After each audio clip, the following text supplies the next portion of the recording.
Isang mapagpalang araw naman nga mga katusok. Ito may isang order na naman ng mga flower base sa WhatsApp at sinanya ng customer yung dating gawa din namin na ganitong style.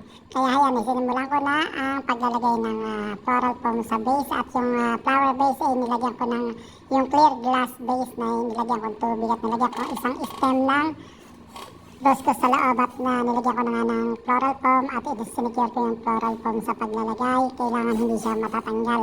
Kahit hawak mo yung bulaklak sa base at kumatanggi siya ng konti, hindi siya matatanggal sa base.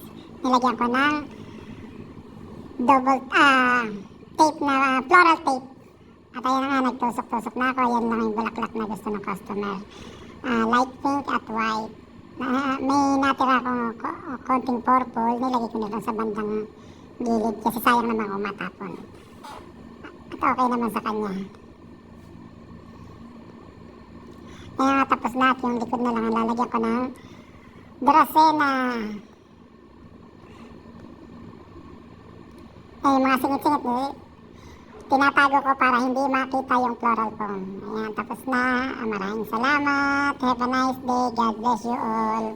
Sa mga hindi pa nakapollow dyan, ipapollow ko rin kayo. Maraming salamat. Thanks for watching. Have a nice day.